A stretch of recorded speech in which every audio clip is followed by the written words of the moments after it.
pembelajaran bahwa kita lulusan teknik lingkungan tidak bisa hanya mengandalkan ilmu yang kita dapatkan dari perkuliahan. Saya setuju dari beberapa opini dosen bahwa waktunya terbatas, SKS kalian cukup pendek gitu. Jadi memang harus dituntut teman-teman semua mengeksplor sendiri ke lingkungan sekitarnya, ke beberapa aktivitas-aktivitas yang bisa men-trigger adik-adik melakukan self learning tentang tren dan isu yang berkembang saat ini di global, selain juga nasional. Nah, itu harus di-trigger oleh upaya sendiri gitu. Harus ada self motivation untuk menggali itu semua dari sekitar adik-adik. Dengan networking yang dimiliki dengan kakak alumni, networking yang dimiliki dengan kegiatan-kegiatan dilakukan di HMTL, itu jadikan sebagai sarana untuk menemukanali apa tren yang saat ini terjadi, sehingga keilmuan kita ini bisa mendukung dan berkontribusi terhadap tren tersebut dengan positif gitu. Ya, lanjut Mas Dika. Nah, sedikit ya tentang Astra gitu. Saya senang sekali hari ini saya ketemu dengan 62 ini, semoga ini teman-teman teknik adik-adik teknik lingkungan semua ya. Karena kebetulan Astra ini selalu moving forward gitu untuk pengembangan karyawan, dan saat ini pun saya juga sedang melakukan rekrutmen terhadap sustainability trainee di Astra, sustainability development program di Astra. Jadi monggo nanti adik-adik bisa mengikuti program ini, saya akan share kepada Bu Merina.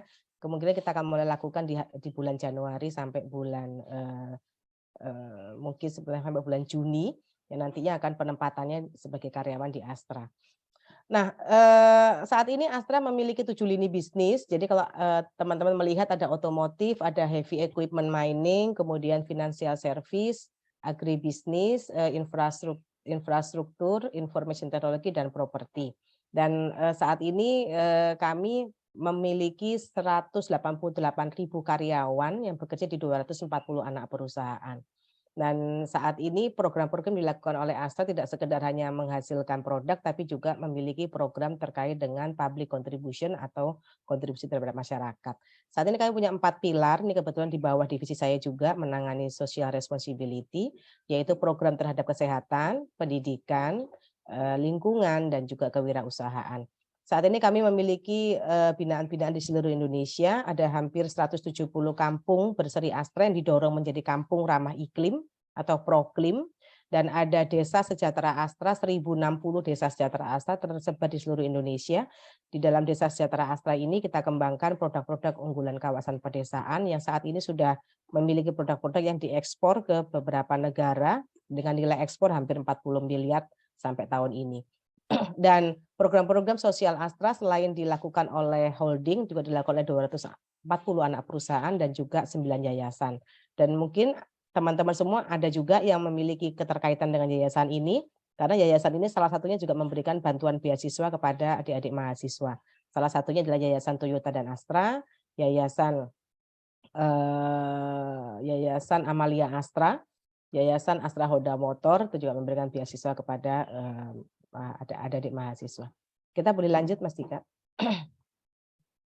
Ya, Astra rasanya adik-adik mungkin sedikit banyak mengenal produk-produknya tadi yang saya sebutkan, dan kami ini memiliki value Catur Dharma Astra, di mana value inilah yang membuat Astra selalu tidak pernah tertinggal untuk berbicara sebagai bagian dari proksi Indonesia, bagian dari kebanggaan Indonesia gitu. Jadi kami selalu punya semangat untuk menjadi aset yang bermanfaat bagi bangsa, dan juga provide the best service to customer, serta respect individual dan promote teamwork. Jadi bagi yang nanti ingin bergabung dengan Astra, di tempat kami ini selalu berupaya untuk menjadikan karyawan sebagai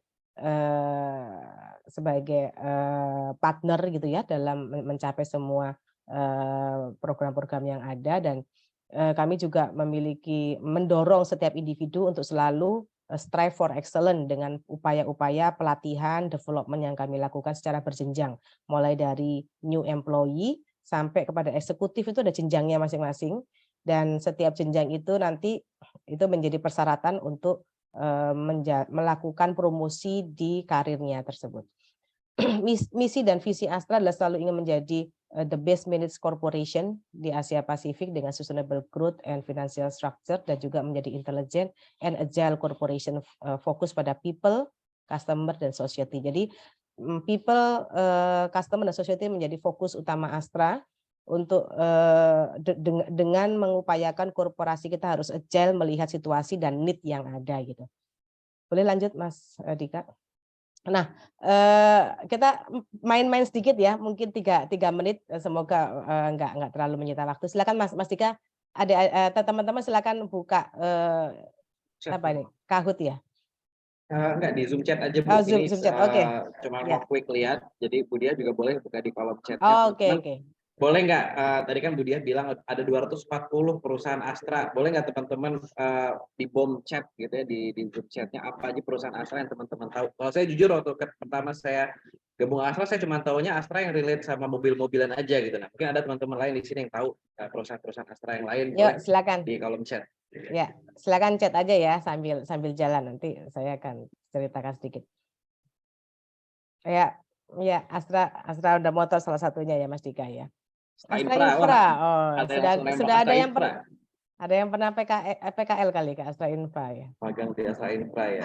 Astra Infra itu kami memiliki hampir 300 lebih kilometer ya, 300 lebih kilometer jalan tol di seluruh Indonesia. Itu kira-kira sepertiga dari jalan tol di Indonesia itu dimiliki Astra. Dia ada yang nebak Akebono, hebat banget. Iya, udah ngerti ya. Astra Agrolestari itu salah satu plantation kami. Saat ini kita memiliki lebih dari 250.000 hektar plantation di seluruh Indonesia, dan produknya adalah CPO, dan ini merupakan salah satu industri yang juga vital untuk mendukung biodiesel Indonesia dalam konteks untuk penurunan gas rumah kaca. Dan beberapa produknya juga nanti ke depan juga akan diperluas dengan produk-produk renewable energy dari kegiatan-kegiatan methane capture dan biogas. Astra Autopat adalah salah satu komponen perusahaan yang menghasilkan komponen bagi kendaraan roda 2 dan roda 4 Astra, dan tentunya dengan pergerakan otomotif Astra menuju ke EV, nanti Astra Komponen juga akan bergerak untuk mensuplai spare part untuk EV. Iya. Ya, gas battery juga. Sudah banyak yang ini ya. Oke. Astra Traktor Nusantara salah satu dari anak perusahaan Astra di bidang mining. Astra juga memiliki kegiatan mining. Salah satunya memang saat ini yang terbesar masih coal, namun kedepannya dengan strategi Astra yang baru, ini akan pelan-pelan akan di-shifting dengan non coal mining dan juga renewable energy. Ya, ada GS Baterai saat ini. GS Baterai salah satu perusahaan Astra yang sudah mulai menerapkan circular economy. Jadi baterai yang dibeli oleh teman-teman ini, baterai bekasnya kalau dibeli dari shop and drive itu akan dikolek kembali, dan kemudian partnya akan di remanufacturing untuk dipakai ulang. United Tractor. Bank Permata, Bu. Oh iya, Bank Permata kebetulan tahun lalu kita sudah lepas, dan saat ini untuk perbankan Astra invest di Bank Jakarta. Bank Digital Jakarta.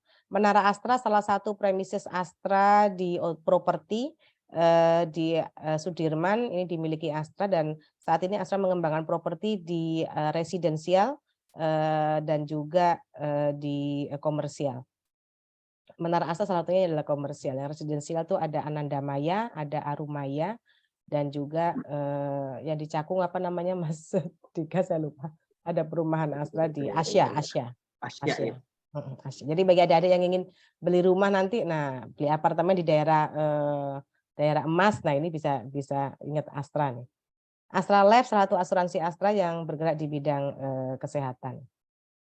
Astra Daihatsu Motor, Toyota Astra Motor adalah salah satu anak perusahaan Astra. Terima kasih, rasanya sudah banyak yang mengenal. Jadi setelah ini silakan ekspor ke websitenya masing-masing jika ingin mengetahui potensi-potensi untuk bisa bergabung dengan perusahaan-perusahaan Astra. Ditunggu ya. Senang sekali nih kalau ada adik-adik TL ITB yang bergabung. Lanjut Mas Dika. Ya, ini salah satu founder Astra yang menerjemahkan catur dharma Astra yang sampai saat ini kita gunakan, dan saat ini walaupun Astra sudah tidak dimiliki oleh founder Astra ini, Om William Suryajaya, tapi filosofi beliau ini tetap kita jalankan. Saat ini Astra kalau dilihat majority sahamnya 51% dimiliki oleh Jardine Cycle & Carriage dan sisanya dimiliki oleh publik. Namun walaupun majority dimiliki oleh investor dari luar, tapi Astra tetap merupakan perusahaan nasional dengan jumlah karyawan dari asing itu hanya 3 orang dari total seluruh 240.000 anak perusahaan, 240 anak perusahaan dan 188.000 karyawan, hanya 3 yang merupakan karyawan asing. Karena kita ingin menjaga nationality dari perusahaan Astra. Lanjut. Ya, ini journey yang yang tadi saya ceritakan ya. Kalau kita lihat Astra mulai lahir di tahun 57. Kalau kita lihat tadi saya ceritakan sedikit bahwa ketika saya baru masuk di Astra tahun 99, saat itu sedang muncul Millennium Development Goals gitu ya. Di tahun 2000 kemudian bergerak menjadi Sustainable Development Goals di tahun 2015, dan di tahun 2020 ini mulailah muncul adanya isu tentang environment, social and governance atau sustainability. Dan bagaimana Astra menyikapinya? Kalau dilihat di tahun 2020 ini Astra sudah mulai memikirkan tentang sustainability framework. Ya, nanti akan saya ceritakan. Boleh lanjut Mas Dika? Ya, ini adalah framework dari sustainability Astra, di mana kami memiliki 3 strategi: portfolio, people, dan public contribution. Ini saya mau ceritakan sedikit dengan menghubungkan antara peran teknik lingkungan ya. Jadi kalau teman-teman perhatikan bahwa di setiap konteks strategi ini ada unsur environment-nya gitu. Jadi di portfolio ini sustainability commitments-nya adalah kita bertransisi menjadi more sustainable and resilience business dengan positive impact terhadap planet dan climate. Nah, ini menjadi penekanan baru. Dulu tidak ada seperti ini. Nah, kenapa ini ada ya? Karena peran kita nih, saya, Mas Dika, dengan teman-teman yang berbackground lingkungan ini mendorong ini ada bersama dengan dukungan dari Board of Director. Jadi pemikiran kita itu sangat penting untuk memberikan nuans kepada para direktur tentang pentingnya memikirkan ketika akan investasi bisnis baru, unsur environment-nya harus diperhatikan gitu. Jangan sampai bisnis ini ternyata jangka panjang tidak green gitu. Nah, ketika jangka panjang tidak green itu akan berdampak terhadap performance bisnis ini dan juga persepsi market terhadap bisnis kita yang akan menurunkan value dari bisnis kita. Nah, bagaimana menerapkannya menjadi yang real? Bentuknya gimana cara mengevaluasi investasi dari sisi environment. Nah, itu yang disusun oleh teman-teman teknik lingkungan gitu. Nah, ini peran kita dalam menyiapkan strategi ini. Di people ini ada komitmen untuk diverse dan inclusive workplace ya, yang bisa mengattract dan retain best talent Indonesia untuk yang dapat terdevelop gitu ya. Nah, ini di isu people ini ada 2 hal yang dibahas. Satu tentang diversity, yang kedua tentang occupational health and safety. Nah, peran teknik lingkungan yang integrated dengan safety adalah bagaimana meng-create lingkungan kerja yang aman dan safety dan health ya buat karyawan. Nah, ini adalah peran teman-teman di teknik lingkungan. Bahkan untuk mendorong diversity policy di Astra itu teman-teman di teknik lingkungan juga menjadi partner diskusi dari human capital untuk membahas tentang diversity and inclusion dari sisi gender, fokus pada gender.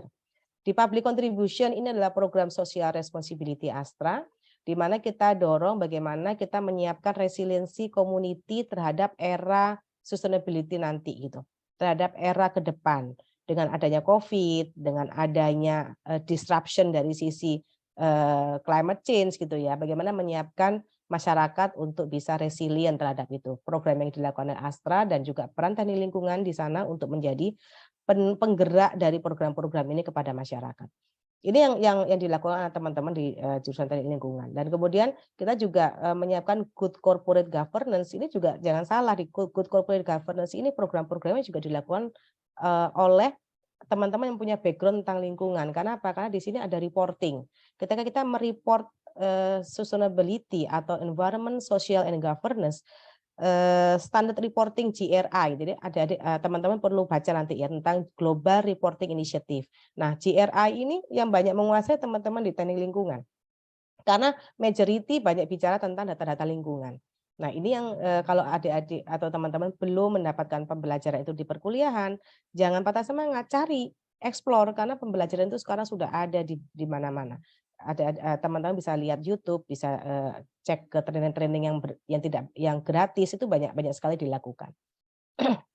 Dan juga di corporate governance juga selain reporting juga bicara tentang bagaimana tata kelola dari board terhadap sustainability. Nah, yang jalanin siapa? Ya sesama seperti Mas Dika ini. Mas Dika juga ngeran board meeting, mendeliver isu-isu terbaru, menyampaikannya dengan cara yang sederhana kepada board agar mendorong board paham perubahan dan perkembangan yang ada, dan dia bisa board BOD ini bisa mengambil informasi dari update tren yang kami berikan untuk mengambil keputusan-keputusan penting.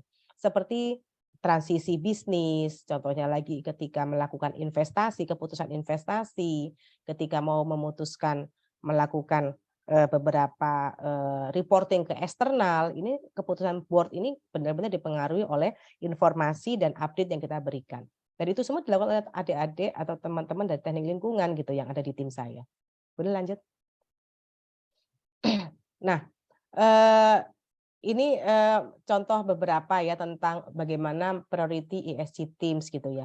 Jadi kalau teman-teman nanti cek lihat gitu ya, ESG itu apa sih? Sustainability itu apa? Sustainability itu biasanya di breakdown menjadi environment, social, and governance gitu.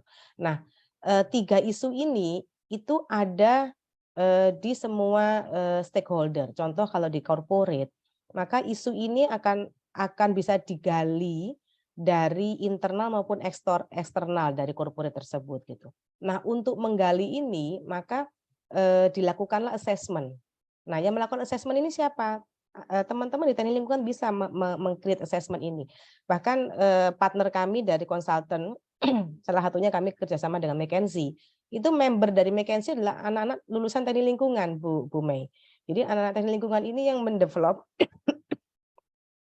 mendevelop tools untuk melakukan survei kepada stakeholder tentang apa yang menjadi material dari isu-isu environment, sosial, dan governance di masing-masing stakeholder. Contoh ke customer ditanya apa yang menjadi penting bagi mereka, di employee ditanya, di shareholder ditanya, di bank sebagai pemberi pinjaman juga ditanya, kepada supplier juga ditanya. Nah, itu semua kemudian di short list ya, nomor 1 itu short list, di short list menjadi mana yang prioritas nomor 2.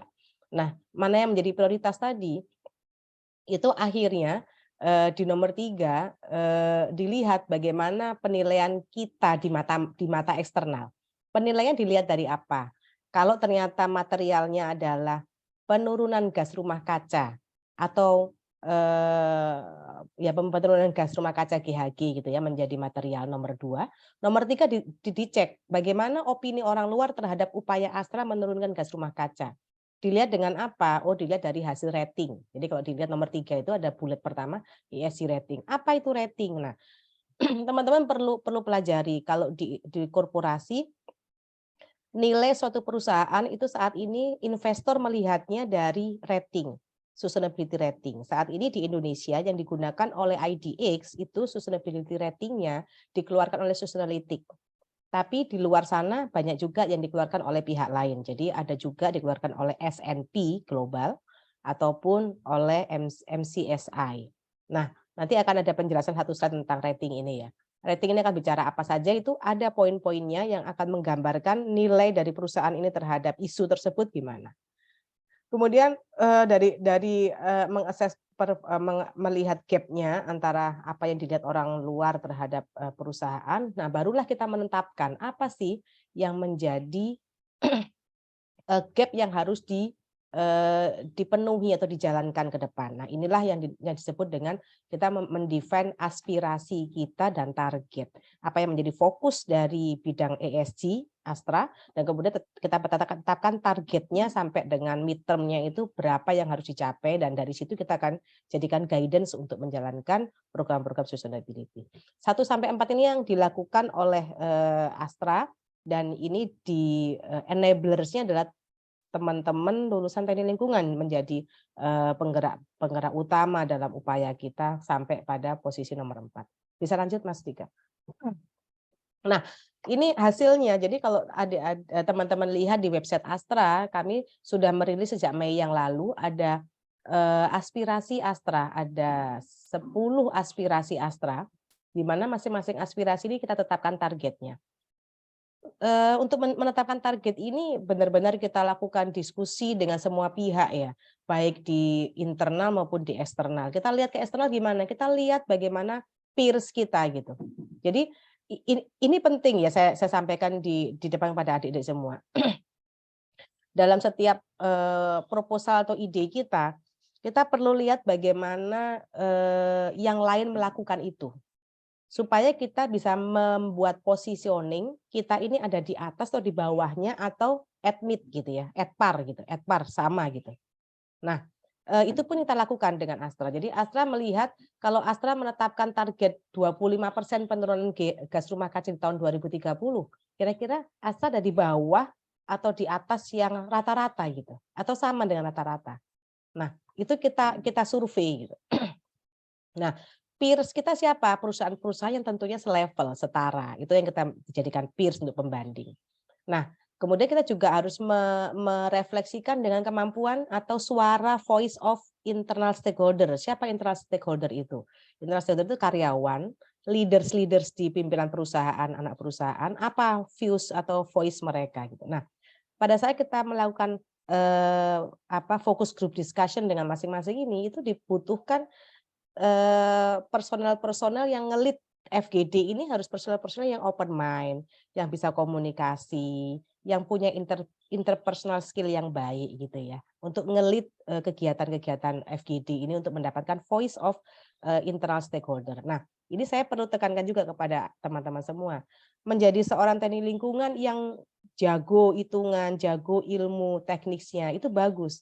Tapi jika adik-adik tidak mengisi soft skill adik-adik, teman-teman tidak mengisi soft skill-nya, maka itu semua jadi tidak terlalu bermanfaat maksimal. Kenapa? Karena apa yang ada di kepala kita itu harus di-deliver kepada orang lain. Bisa jadi orang ini sama sekali tidak tahu atau awam. Sehingga kita perlu punya kemampuan untuk approach, untuk komunikasi, untuk mempersuasif orang dengan interpersonal skill kita gitu ya.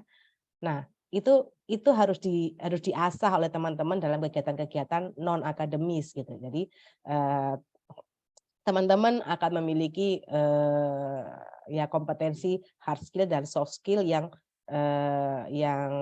saling mengisi gitu ya ketika nanti sudah ada terjun di dunia perusahaan. Nah, ini adalah target-target Astra di GHG. Saya akan ceritakan sedikit yang utama aja berhubungan dengan lingkungan.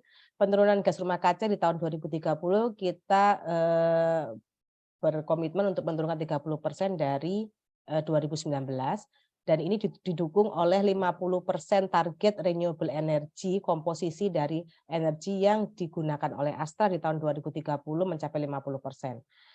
Bagaimana upaya yang lain, water and wastewater management kita menurunkan 15% air withdrawal, jadi water withdrawal dari kegiatan operasional Astra dari tahun 2019.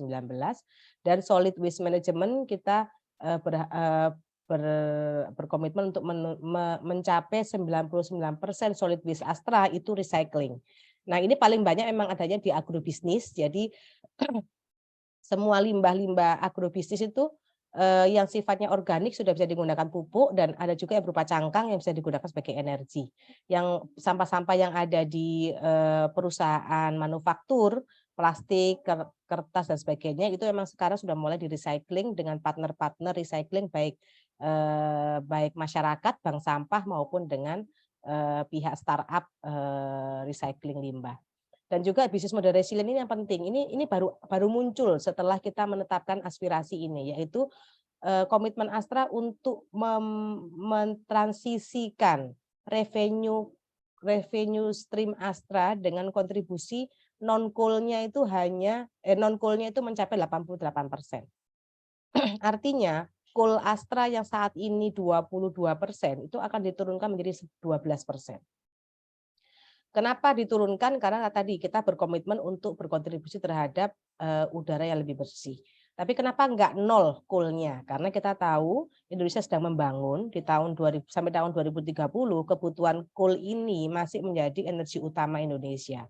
Dan kita harus menyeimbangkan antara kebutuhan masa datang dan juga kebutuhan saat ini. Karena ini berhubungan dengan sustainability ekonomi gitu. Nah, ini yang saat ini menjadi komitmen Astra. Sedangkan di people ini ada diversity, ada occupational health safety, dan di public contribution jumlah masyarakat yang terpapar program Astra. Bagaimana dengan GCG tadi saya ceritakan bahwa kita memperkuat corporate governance untuk international standard. Ini mendorong nih di GCG ini mendorong kita tim saya yang di bidang teknik lingkungan untuk belajar lagi tentang reporting lingkungan itu seperti apa sih. Lingkungan menjadi bagian dari sustainability. Jadi reportingnya kita belajar juga tentang GRI, Global Reporting Initiative. Ketika saya memperluas gitu kegiatan di GRI reporting ini, ternyata tidak sekedar hanya menyusun laporan, tapi juga melakukan assurance terhadap data yang kita laporkan. Nah, ketika saya kerjasama dengan beberapa partner dalam melakukan assurance data dan assurance report, ternyata member mereka juga ada juga yang adik-adik atau teman-teman di teknik lingkungan gitu, karena part of data ESG itu paling besar adalah dari lingkungan, sehingga dibutuhkan pemahaman mahasiswa, pemahaman ilmu lingkungan dalam melakukan assurance ini gitu. Boleh lanjut Mas Dika? Ya. Ya, ini inisiatif-inisiatif Astra. Jadi saat ini kita dorong untuk fuel smart, future of mines ini untuk mendorong mineral tambang non coal gitu ya yang kita akan kembangkan. Renew and reduce kita akan meningkatkan upaya untuk melakukan menggunakan renewable energy dan operasi bisnis Astra. Renewable future ini berarti bisnis, salah satu bisnis Astra lagi sedang dikembangkan untuk renewable energy. Saat ini Astra sudah mulai masuk ke solar panel industri, kemudian mikrohidro, dan sekarang udah mulai masuk investasi ke hidro plant. Kita mengakuisisi Arcora 2 bulan yang lalu. Dan juga ke depan kita akan mulai searching bisnis-bisnis lain yang berhubungan dengan renewable energy. Kemudian future of mobility untuk pengembangan EV, Go Nature ini untuk kegiatan nature based solution. Nah, teman-teman semua perlu paham tentang nature based solution karena ini sangat-sangat lingkungan sekali. Jadi jangan sampai ini menjadi dominasinya teman-teman hanya di jurusan yang lain gitu. Jadi kalau saya lihat ini teman-teman di teknik lingkungan bisa belajar banyak karena di sana banyak ilmunya gitu. Tidak sekedar hanya menanam pohon kemudian di-offsetkan menjadi carbon removal, tapi juga di sana ada upaya biodiversity-nya, ada upaya untuk melakukan carbon trading-nya gitu ya. Nah, ini menarik ilmu baru di tempat nature based solution untuk carbon trading. Dan Astra for Everyone untuk diversity. Boleh lanjut Mas Dika? Ya, nanti banyak dengan Mas Dika nih yang ketiga ini. Lanjut Mas Dika. Ya. Oh, ini pakai chat juga ini Mas Dika ya? Boleh. Lanjut lagi Bu, kita sambil ngecek nih teman-teman on nggak nih ini. Nah, jadi sebelum nanti Bu Dia lanjutin lagi teman-teman terkait ESG dan sustainability gitu, kita pengen cek juga nih, kami dari Astra pengen cek sebenarnya teman-teman nih, tadi kata Bu Merina tingkat 4 ya, OTA udah pernah dengar belum sih terkait ESG dan sustainability gitu? Kalau menurut teman-teman apa sih mungkin satu kalimat terkait ESG dan sustainability? Boleh definisi, boleh nilai yang teman-teman tahu dari ESG atau sustainability, boleh serah, boleh teman-teman tuliskan satu kalimat yang teman-teman tahu terkait ESG dan sustainability. Panjang-panjang tapi nggak apa-apa. Boleh lihat kita di Zoom chat-nya ya, pada di on lagi ya Zoom chat-nya.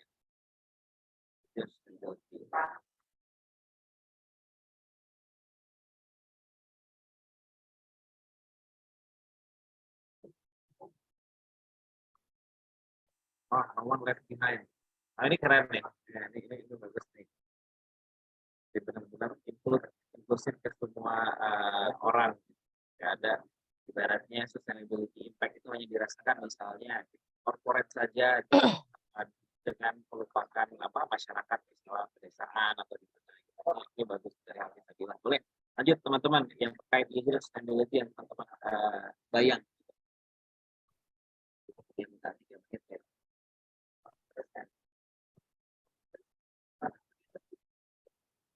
Apa yang ya, sorry. Boleh. Saya belum melihat chatnya ya, saya takutnya ini ya nge-lag saya. Ini udah ada nih Bu yang dari Hafiz Abdillah. Oh, No one left no one behind left baru satu. ya, Lanjut no lagi ya one left teman-teman ya. behind. Ya itu salah satu tagline ya untuk program climate change sekarang. Sama SDGs. Silakan lanjut. Siapa lagi? Siapa lagi? Nggak apa-apa, feel free aja. Lanjut. Karena Free supaya banget. teman-teman bisa melakukan ini ya, stress test gitu ya terhadap apa yang diketahui gitu. Apa sih ESG, sustainability?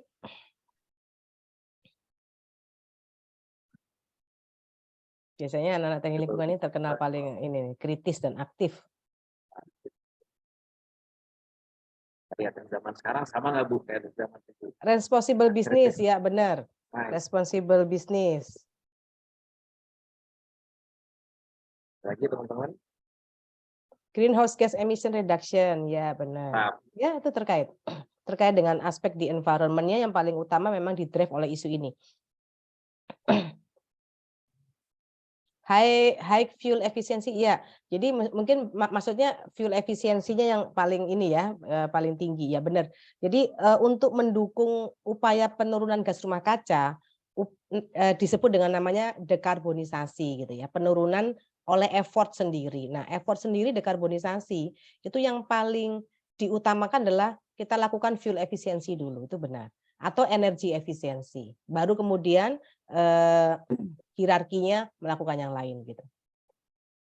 Achieving economical growth without trespassing and environmental boundaries and inclusive. Ya, jadi saat ini peningkatan ekonomi pasti akan di-align-kan dengan upaya-upaya untuk mengurangi atau men-tackling ya climate change gitu. Jadi itu benar sekali. Nah, tinggal bagaimana mengatur ya rem dan gasnya gitu. Itu nanti ada di setiap stakeholder gitu, baik di government, di corporate itu juga akan melakukan itu. Ini bridging-nya bagus nih Bu dari Hafiz Abdillah nih, sebenarnya pas banget. Value-value apa sih sebenarnya yang didapat dari, kita sambil lanjut Bu ya kalau gitu Bu ya. Boleh lanjut. Oke, thank you teman-teman. Ya, saya lanjutkan ya. Jadi bagi yang tadi belum sempat nulis, nanti bisa cek aja. Kita siapkan ini taksonomi dari ESG atau sustainability. Jadi kenapa sih kok ESG ini penting gitu ya? Saya cuma meng-highlight beberapa hal bahwa saat ini sustainability itu drive terbesar. Ini yang saya rasakan, saya coba sharing yang kami rasakan dari point of view corporate ya. Kalau dari point of view corporate saat ini yang mendorong di Indonesia khususnya ya, yang mendorong kita untuk bergerak lebih sustainable business itu yang pertama adalah investor.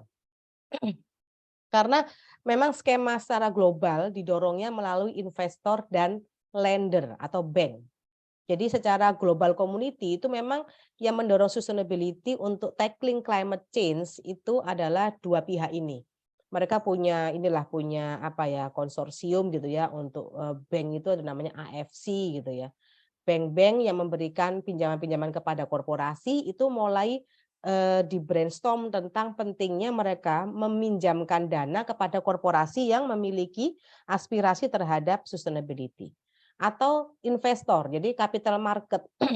Jadi lembaga-lembaga investasi itu mereka sudah memiliki kesepakatan di level internasional untuk berinvestasi kepada bisnis-bisnis yang memiliki green aspiration atau sustainability aspiration gitu. Nah, itu yang mendorong. Itu juga yang terjadi di Astra gitu. Jadi yang banyak sekali pertanyaan-pertanyaan ataupun survei-survei yang dikirimkan oleh lembaga-lembaga investasi maupun shareholder kita itu untuk menanyakan bagaimana Astra memiliki aspirasi terhadap sustainability. 88 investor itu memiliki ini ya concern terhadap sustainability. 90% integration extra financial KPI ini masuk ke dalam rating gitu ya. Kemudian siapa lagi yang memberikan dorongan yang kuat? Itu adalah ini tentang market juga ya. 80% studi tentang stock price performance itu di-create oleh sustainable perusahaan yang sustainable, yang sustain, yang punya sustainable business aspiration.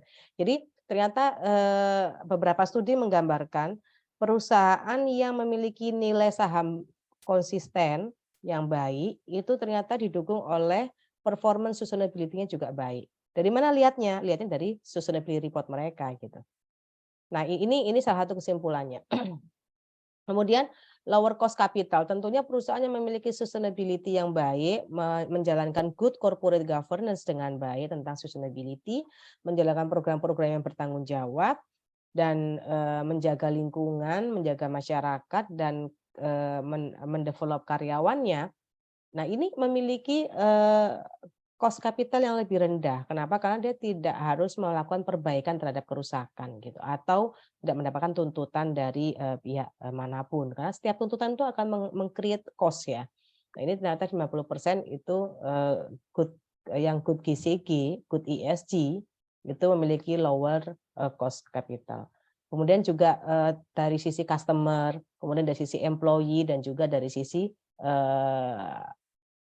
lebih kepada operational performance gitu ya, ternyata didukung oleh yang memiliki sustainability performance yang baik gitu. Jadi ini yang memberikan sinyal bahwa ya kalau mau sustain bisnisnya ya harus mulai memikirkan sustainability gitu, baik dari sisi strategi portfolionya sampai kepada strategi operationnya gitu. Bisa lanjut? Nah, ini salah satu contoh ini ya, grading gitu ya, journey atau perjalanan gitu ya. Sebuah perusahaan tuh sampai kepada sustainability yang level sustainability driven gitu ya. Biasanya memang diawali oleh perusahaan harus compliance dulu, nggak bisa ujuk-ujuk perusahaan mau langsung jumping ke nomor 5 ya. Biasanya compliance dulu, itu yang dilakukan oleh Astra di tahun 90-an. Kita menjalankan bisnis secara compliance dulu dengan peraturan yang ada. Kalau teman-teman sekarang mungkin saya korelasikan dengan bidang yang dipelajari ketika bicara tentang peraturan-peraturan AMDAL, peraturan pengolahan limbah, pembuangan limbah gitu ya. Nah, itu adalah bagaimana menciptakan compliance bisnis gitu. Nah, teman-teman di teknik lingkungan memang harus ada yang ngurusin ini gitu, karena kalau semuanya ngurusin ke sustainability driven, nanti nggak ada yang menjaga ininya, kegiatan-kegiatan rutinnya gitu. Nah, setelah compliance maka perusahaan mulai berpikir untuk meningkatkan tingkat sustainability-nya dengan memikirkan brand and reputation risk. Bagaimana mencegah supaya jangan sampai ada tuntutan gitu ya, atau jangan sampai ada komplain gitu ya. Nah, mungkin tidak berhubungan dengan compliance, tapi beyond compliance. Contohnya mungkin bicara tentang kalau bisnisnya di bidang penggunaan lahan, hutan, mungkin teman-teman sudah mulai memikirkan standar apa yang perlu dipelajari dan diimplementasikan di perusahaan kita gitu, agar menjaga reputasi kita tetap baik. Contohnya adalah HCV, High Concentrate Value ya. Nah, bagi teman-teman yang di teknik lingkungan nanti bisa baca-baca lah apa sih HCV, dan sekarang mulai dihubungkan dengan HCS tuh carbon stock ya, high concentrate carbon stock ya Mas Dika ya, HCS. Nah, HCV, HCS ini terhadap konteks bisnis yang berhubungan dengan penggunaan hutan itu mulai dipenuhi gitu, walaupun di negara kita tidak meminta itu gitu. Nah, itu adalah brand and reputation risk. Kemudian meningkat lagi nih resource productivity improvement gitu ya. Bicara bagaimana membuat program-program sustainability kita ini bisa meningkatkan produktivitas resource kita gitu. Nah, ini mungkin udah mulai masuk ke ranah circular economy. Bagaimana mendorong program-program yang dilakukan dalam konteks sustainability itu juga mengurangi penggunaan material kita, dan tentunya itu akan menurunkan cost kita gitu ya. Nah, ini konsep circular economy yang dilakukan. Apakah circular economy juga berdampak terhadap gas rumah kaca? Tentu, karena semakin kita bisa menghemat pemakaian sumber daya, maka semakin kecil gas rumah kaca dari barang yang kita hasilkan gitu.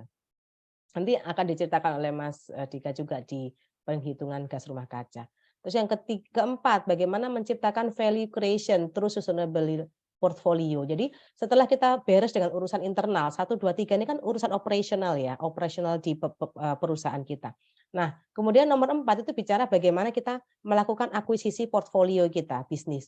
Gimana ketika kita melakukan akuisisi portfolio, kita memikirkan strategi lingkungannya gitu. Jadi jangan sampai kita mengambil perusahaan yang akan mencemari lingkungan atau perusahaan yang sulit untuk memenuhi peraturan-peraturan lingkungan. Nah, itu mulai masuk ke nomor 4. Dan kemudian terakhir nomor 5 ketika sustainability itu menjadi driven. Jadi sudah menjadi spiritnya dari menjalankan perusahaan itu dengan sustainability. Nah, ini beberapa contoh perusahaan yang sudah mulai ada ya di setiap fase ini. Nah, mungkin Astra saat ini sudah mulai masuk di fase 4 lah. Kita sudah masuk 3 dan 4 ini sudah mulai kita jalankan. Semoga nanti tidak lama lagi kita bisa masuk ke fase 6. Terus lanjut silakan Mas Dika. Nah, ini opportunity dan benefit ya tentang challenge-challenge yang ada dengan kebutuhan-kebutuhan dari point of view corporate tadi. Ini sebenarnya saat ini yang bisa dilakukan adalah bagaimana meng-create value ya untuk seluruh stakeholder agar bisa menurunkan pressure yang ada gitu ya. Kemudian membangun risk management yang baik dalam global supply, kemudian encourage dan juga promote innovation, kemudian improve financial performance gitu. Kita improve financial performance kita ketika resource dan energy cost itu menjadi naik, maka kita lakukan upaya-upaya tadi bagaimana kita meningkatkan produktivitas dari resources kita. Dan juga engage employee agar bisa align dengan visi dan misi perusahaan. Ini value preservation dan juga value creation. Nanti mungkin Mas Dika bisa menambahkan ya. Silakan Mas Dika. Saya sambil minum dulu Mas Dika. Boleh, siap Bu Dia. Jadi kalau ini sebenarnya teman-teman di slide ini opportunities and benefit yang tadi Bu Dia jelaskan, baik di slide ini dan slide sebelumnya mirip. Sebenarnya intinya banyak nih benefit yang bisa didapatkan perusahaan ketika mereka melakukan sustainability practice gitu, di mana di akhirnya akan ada value-value yang bisa didapatkan gitu. Kalau tadi ya yang di value creation itu akan ada access to resource from renewable supply, bakal banyak product innovation, akan adanya new revenue streams karena dengan kita punya misalnya sustainability practice, ada bisnis line baru yang mungkin kita nanti jadi pemain pertamanya, misalnya nanti misalnya di contoh teman-teman ketika kita udah ngomongin industri automobiles yang lebih green gitu. Itu kan nanti kita udah akan punya perusahaan-perusahaan yang memang mau advance di renewable energy buat nanti misalnya battery dan lain-lain gitu. Nah, itu kan punya revenue stream. Dan yang pastinya terakhir value creation-nya adalah customer satisfaction. Karena perusahaan-perusahaan yang lebih sustain, kan bahasa sustain itu kan tahan lebih lama ya. Maksudnya dia akan ada di bisnis itu di waktu yang lebih lama. Nah, salah satu reason-nya adalah kenapa mereka bisa punya masa yang jauh lebih panjang adalah karena customer pun satisfied gitu dengan produk-produk mereka, dengan effort mereka untuk tetap menjaga kualitas produk mereka tetap green gitu misalnya. Ini jadi value-value bisa didapatkan dari sustainability practice seperti itu. Oke, makasih Mas Dika. Iya, ya Bu. Mohon maaf ya teman-teman, saya sambil sering-sering minum. Tenggorokannya udah mulai gatal. Ya, ini adalah topik-topik ya ESG. Nanti teman-teman bisa lihat apa sih environment yang dibahas di dalam ESG atau sustainability. Ini contoh yang material saat ini kita lihat banyak menjadi material di perusahaan-perusahaan dan sosial dan juga governance. Nanti bisa dipelajari sendiri. Lanjut Mas Dika. Ya, ini oke, ya. Ini contoh ESG rating, boleh slide berikutnya, sepertinya slide-nya mungkin agak berbeda ya Mas Dika. Oke ya. Ya silakan Mas Dika kalau gitu diteruskan dengan ESG rating kalau gitu. Ini tadi memang last minute itu saya pindahkan karena sebenarnya jadi bridging nih dari ketika tadi kita udah lihat nih teman-teman sustainability itu effortnya seperti apa, lalu value yang bisa didapatkan apa. Nah, di satu slide ini sebenarnya ada satu mekanisme bagaimana sih sebenarnya mengkuantifikasi seberapa ESG atau seberapa sustainable sebuah bisnis gitu. Nah, jadi dalam dunia corporate utamanya gitu teman-teman ada sebuah mekanisme yang dinamakan ESG rating. Jadi mirip kayak ada lembaga-lembaga yang menilai seberapa sustain, seberapa ESG lah perusahaan-perusahaan tersebut. Nah, kami rangkum di sini kurang lebih contoh ada 4 lembaga atau 4 rating, ada Sustainalytics, ada S&P Global, ada MSCI, dan juga ada CDP, di mana memang lembaga-lembaga rating ini itu biasanya mereka punya fokusnya. Misalnya ada yang fokusnya di governance dengan sedikit porsi environment dan social, ada juga yang porsinya misalnya CDP ini fokusnya sangat di environment, sangat di carbon related gitu. Nah, tapi intinya memang mereka di sini ingin mencoba cover bukan dari tuntutan, dari request pasar, baik dari investor, baik dari market gitu terhadap apa performa perusahaan yang mereka cari gitu, apa performa sustainability yang ingin mereka tahu dari perusahaan-perusahaan itu dirangkum jadi sebuah ibaratnya kurikulum rating. Misalnya di sini kita lihat di Sustainalytics itu mereka membahas banyak kalau di environment-nya carbon, waste, emission, effluence. Nah, di sini itu jadi kita sebagai perusahaan harus bisa ibaratnya memenuhi dalam tanda kutip ekspektasi dari rating tersebut untuk bisa terlihat atau terlihat atau bisa menunjukkan bahwa memang performa sustainability kita bagus. Nah, di sini peran kita semua teman-teman dari anak teknik lingkungan kan ini yang warna biru ini mainannya kita banget nih, waste, emission, effluence gitu, ada climate strategy, ada packaging gitu ya kalau teman-teman yang mengambil aspek teknik daur ulang limbah misalnya, cleaner production dan lain-lain gitu. Nah, jadi di sini di slide ini ditunjukkan bahwa rating-rating ini mereka punya berbagai isu yang mereka anggap kritis. Kalau misalnya di isu sosial, ya ini yang juga seru nih teman-teman. Jadi kalau sharing pengalaman dikit saya sebagai alumni teknik lingkungan pun setelah terjun di Astra, kita juga nyemplung nih bareng dengan teman-teman Human Capital ngebahas sebenarnya human rights itu tuh yang dibahas apa sih gitu. Sebenarnya apa standar community relations antara perusahaan dengan misalnya customersnya atau dengan publik yang terdampak dengan bisnis itu harus seperti apa sih? Nah, itu semua diatur di rating, bukan diatur, itu semua dijabarkan ibaratnya best practice atau requirements-nya seperti apa. Sehingga akhirnya juga terpapar belajar lagi terkait human rights, belajar terkait bagaimana sih human capital development.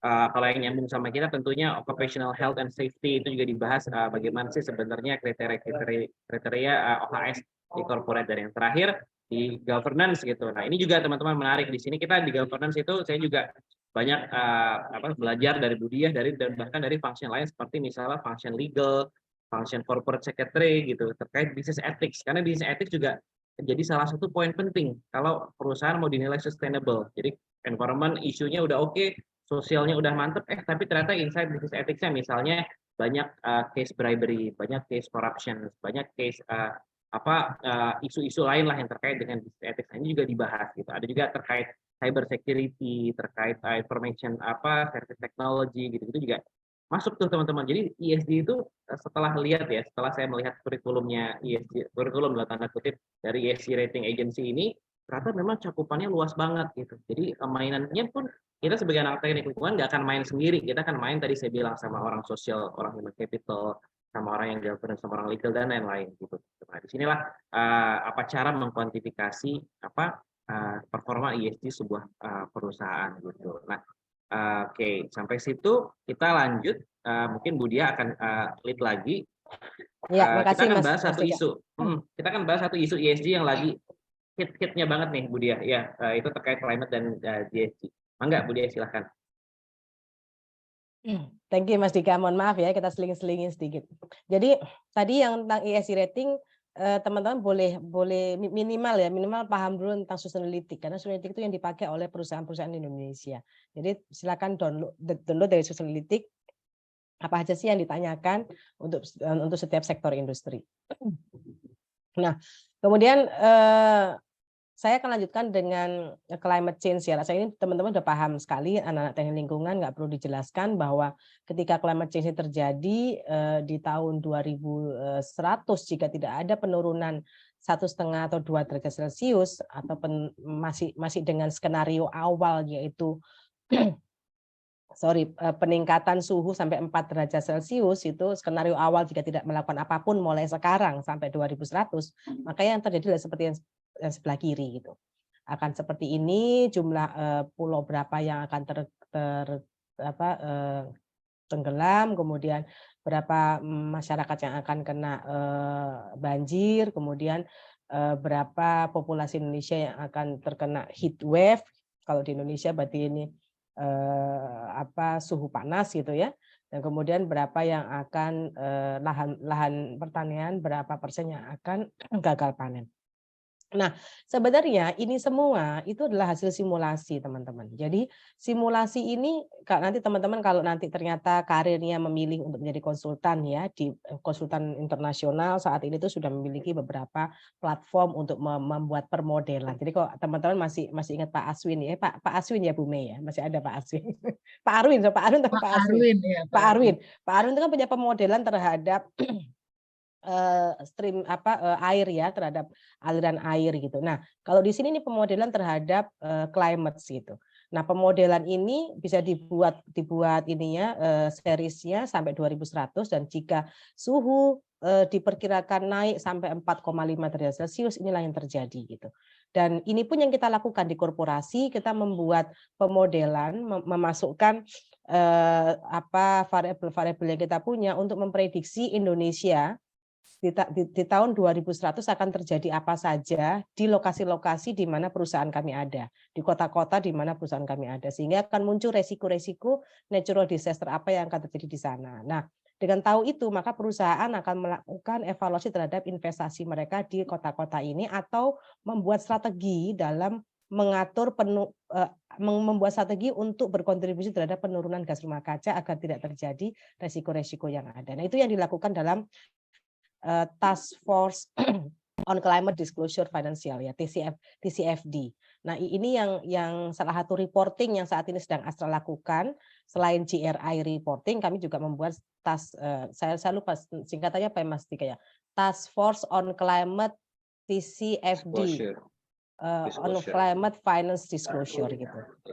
Nah, apa yang terjadi jika kita melakukan upaya-upaya dekarbonisasi dengan baik, menurunkan gas rumah kaca kita sehingga suhunya menjadi maksimal naiknya hanya 2 derajat, maka adalah sebelah kanan akan ada opportunity bisnis. Kenapa? Karena kita shifting menjadi bisnis yang renewable dan renewable itu dibutuhkan oleh masyarakat sehingga akan create revenue gitu dari sana.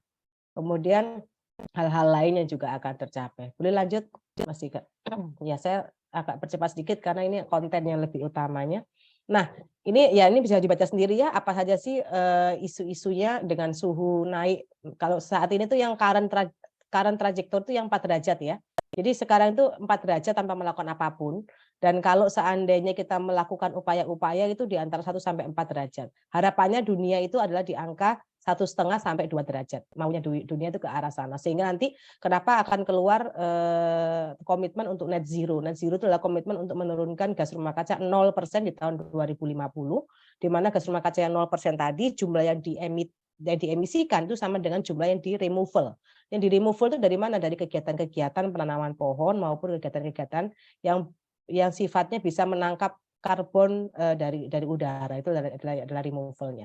Nah, 2 derajat dan 1,5 derajat nanti mungkin akan dijelaskan oleh Mas Dika nanti. Lanjut, Mas Dika.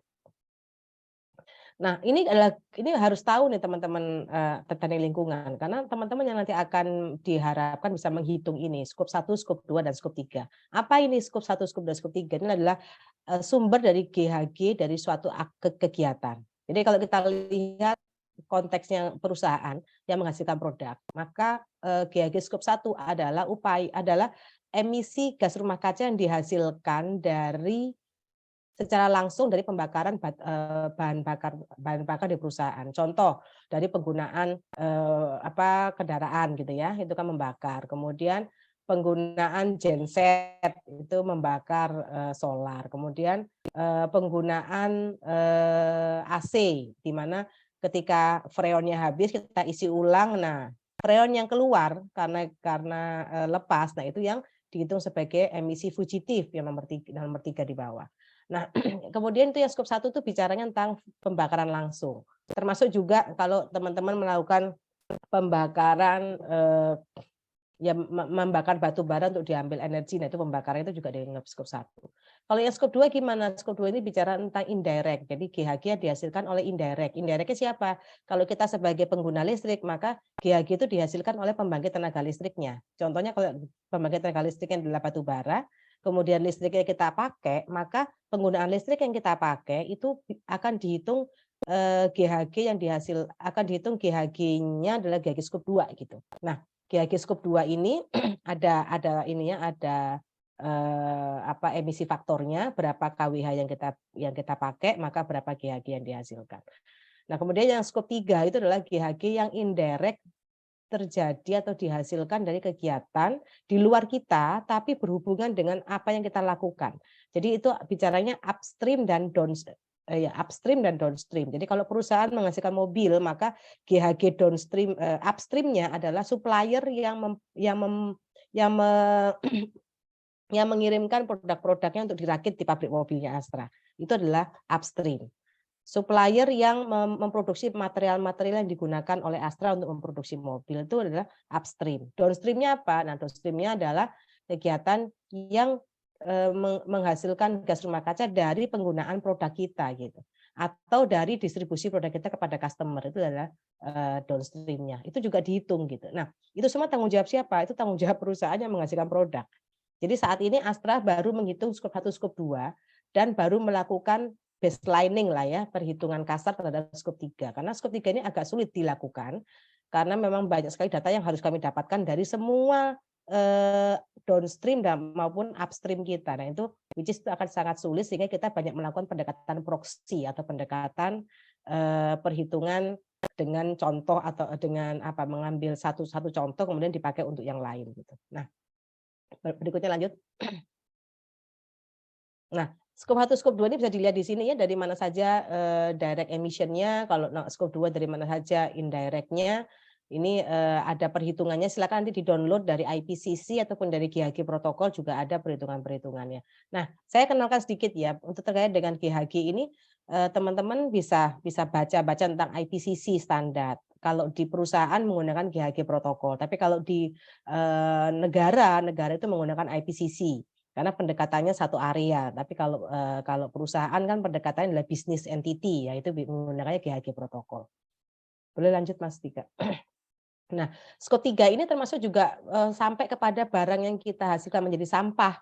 Maka barang itu memiliki skop 3 terhadap pengelolaan sampahnya tadi. Kalau dia belum di-recycle, maka skop 3-nya akan lebih besar dibanding barang tersebut bisa di-recycle. Jadi ini yang menjadi keterkaitan ya antara circular economy atau cleaner production atau reduce recycle itu dengan upaya-upaya penurunan gas rumah kaca, karena gas rumah kaca yang dihasilkan dari satu produk itu termasuk di dalamnya adalah bagaimana waste recycling dari produk tersebut gitu. Lanjut Mas Dika. Nah, ini silakan dilanjut lagi sama Mas Dika ya sampai di net zero. Silakan Mas Dika. Oke, boleh. Terima kasih Bu Dia. Saya izin melanjutkan ya teman-teman terkait net zero in details dan diawali oleh Paris Agreement. Jadi Paris Agreement ini adalah sebuah perjanjian pertama yang waktu itu dilakukan di 2015. Jadi pertama kali ada sebuah legally binding atau sebuah agreement yang ada konteks legalnya nih terkait climate change, di mana negara-negara semua sepakat, ada 190 negara yang tanda tangan agreement tersebut sepakat bahwa kita akan melimit kenaikan emisi kita di standar yang tadi yang well below 2 derajat gitu. Karena kalau setelah 2 derajat nanti dampak yang kita rasakan dari climate change itu udah akan sangat masif. Jadi sekarang kalau kita ngomong climate change udah bukan ini ya teman-teman, udah bukan menghindari climate change, karena climate change sudah terjadi nih, pasti udah teman-teman ngerasain lah gitu, kayak bencana banjir segala macam, kekeringan, itu udah dampak real dari climate change. Sekarang kan PR-nya gimana cara ngeremnya semaksimal mungkin sehingga kita akan dapat dampak yang sangat minimal gitu. Jadi udah lumayan udah lumayan mepet gitu, ibarat kalau ngumpulin tugas tuh udah deadline banget nih gitu. Jadi 190 negara sign untuk well below 2 derajat Celcius gitu. Indonesia merupakan salah satu negara yang sign di Paris Agreement kemarin. Teman-teman mungkin kalau lihat ini juga salah satu isu politik yang rame juga lah, kayak kemarin isu US gitu kan, cepat keluar terus masuk lagi gitu. Nah, jadi tadi apa sih yang kayak well below 2 degree, 1,5 derajat segala macam gitu. Jadi itu adalah asalnya dari scientist, asal dari akademisi. Mereka memperkirakan dampak-dampak kenaikan emisi dan juga yang tadi ya ada slide yang tadi kalau kenaikannya 1, 2, 3, 4 itu dampaknya seperti apa. Nah, dari IPCC dikemas di sebuah report gimana sih potential mitigation pathways-nya gitu. Bagaimana cara kita mencegah pemanasan global agar kita bisa lipid di speed yang 1,5 derajat tadi gitu. Jadi mereka keluarkan semacam panduan, itu adalah follow up dari si Paris Agreement-nya itu. Jadi kalau lihat di grafik ini ya teman-teman ya, kita lihat kalau sekarang kita ingin di sini nih, jadi dia yang warna hijau. Jadi kita bisa di pathway ini biar dampaknya tidak semasif yang tadi bisa. Jadi di antara inilah kita pengennya gitu. Kalau bisa sih di yang warna oranye ini. Nah, next-nya, jadilah keluar tadi konsep net zero gitu. Konsep net zero dengan pathway 1,5 derajat. Jadi kalau kita mau dengan jadi ibaratnya gini, kalau kita mikir net zero misalnya 2050 kan sebenarnya bisa-bisa aja ya udah. Sekarang kita nggak ngapa-ngapain, nanti di 2050 langsung jebret sekali kita ngurangin emisi kita sebesar mungkin. Nah, tapi itu tidak sesuai dengan pathway-nya. Kenapa? Karena kalau kita lihat sainsnya gitu. Jadi baliknya dari akademisi lagi, dari teman-teman lagi gitu, sebagai mahasiswa gitu, sebagai peneliti nantinya misalnya penurunan emisi itu tidak bisa dilakukan sedemikian rupa langsung di akhir itu. Memang harus ada pathway-nya yang kita lakukan sehingga ibaratnya sains atmosfernya itu bisa bertahap memperbaiki kondisinya gitu. Nah, di sini skema yang digambarkan oleh IPCC gimana caranya negara-negara itu bisa komitmen penurunan emisi nanti sampai di 2050 itu netral di net zero. Jadi mereka definisikan net zero di IPCC itu net zero emissions itu bisa di-achieve ketika anthropogenic emission atau emisi yang dihasilkan oleh kegiatan-kegiatan kita, yaitu greenhouse gas-nya, ke atmosfer itu bisa di-balance dengan removals-nya. Nanti removals-nya apa, nanti akan dibahas juga di beberapa slide selanjutnya. Gimana sih hierarki tahapan pengurangan emisi. Budia, ada yang mau ditambahin Budia di slide ini? Nggak cukup, lanjut silakan Pak. Oke, kita sambil lanjut. Nah ini ada video, saya coba cek ya, apakah bisa terplay untuk menggambarkan sebenarnya gimana sih net zero itu. Keplay ya? Keplay tapi suaranya belum ada, Mas. Oh, suaranya nggak masuk nih ya. Gimana caranya? Kita coba cek ya teman-teman ya. Kalau nggak nanti saya kasih linknya buat teman-teman ini. Buat teman-teman cek. Sambil saya pandu deh. Jadi apa sih net zero itu? Ini sebuah narasinya nih. Jadi kita menghasilkan emisi yang sangat banyak ini ya. Dulu dari kalau lihat gambarnya ini masih banyak pabrik, masih banyak kendaraan-kendaraan konvensional. Terus bagaimana caranya kita bisa mengurangi emisi sih nantinya gitu. Nah, jadi sini digambarkan bahwa kita harus mulai mengurangi atau mengubah proses bisnis kita gitu. Nah, jadi di sini muncul konsep net zero. Nggak kedengaran ya suaranya? Enggak kedengeran Mas Dika. Mungkin dilanjut Ada aja. sedikit banget. Oh, ada kecil ya. Mungkin karena Dika yang share itu mungkin waktu di awal pas awal share itu juga audio juga termasuk yang di share pilihannya. Ya udah nggak apa-apa deh. Nanti ini sambil kita ini aja ya, sambil kita share aja link ini ya. Tadi cuma mau menggambarkan sebenarnya net zero itu ini ada terakhirnya nih. Enak lihat kesimpulannya. Nah, jadi merubah sebuah sistem lebih efisien. Makin lama makin hijau teman-teman. Lihat deh berubahnya.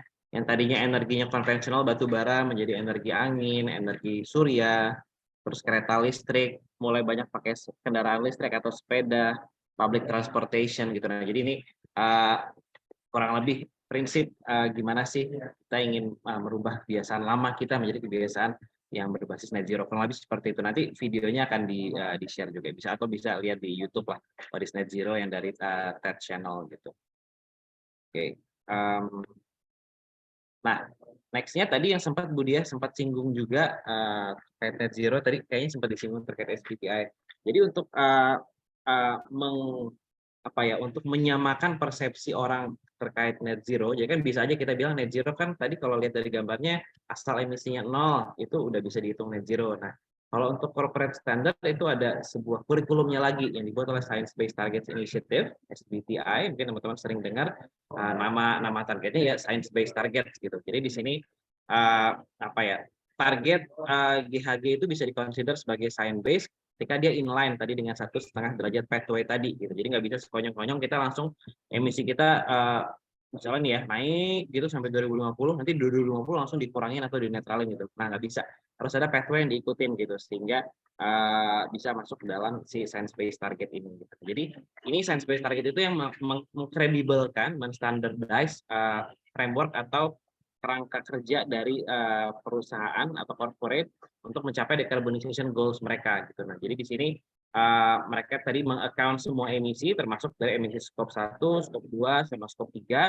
Dan yang terakhir mereka melimit the use of carbon offset. Nah, ini nanti istilahnya masih istilah baru, apa sih carbon offset? Nanti ada di sini gitu. Jadi sebisa mungkin kita mengurangi emisi dari internal effort kita dulu. Jadi tadi ya mengganti proses, efisiensi, penggantian sumber bahan bakar dan lain-lain gitu. Nah, baru nanti kita carbon offsetin gitu. Tapi apa carbon offset? Kalau ada yang tahu boleh di kolom chat juga langsung di chat aja. Tapi nanti akan kita bahas juga.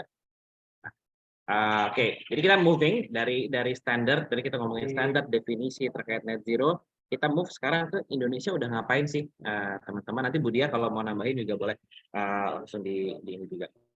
Kalau Indonesia sekarang udah mau ngapain aja sih gitu. Jadi kalau lihat di gambar teman-teman ya, ini gambar emisi Indonesia dari tahun 1889 sampai 2020. Ini mah wajar lah ya, waktu zaman kita masih zaman penjajahan, baru-baru merdeka, emisi di sini masih kecil gitu. Sama seperti banyak negara lainnya di dunia gitu. Baru mulai ketika tren industri semakin naik, kebutuhan manusia makin banyak yang ingin dipenuhi gitu ya. Maka makin naik emisi kita juga gitu. Ini sempat beberapa turun ini resesi ekonomi nyangkut paut ke sini juga terkait. Pokoknya di sini itu di garis ini ya, garis semakin naik ke atas itu teori masih kayak gini.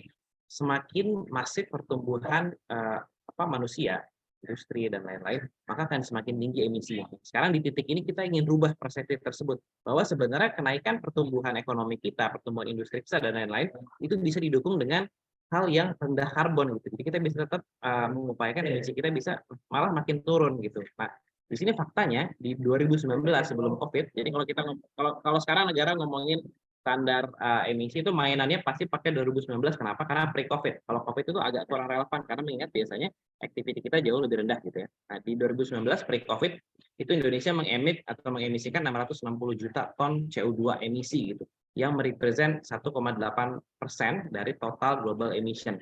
Jadi Indonesia termasuk salah satu yang paling masif nih. Ya, masih ada China, masih ada Amerika, India sih, tapi Indonesia sebagai salah satu negara besar juga di dunia, baik dari segi populasi, area dan lain-lain itu emisinya bahkan hampir 2%.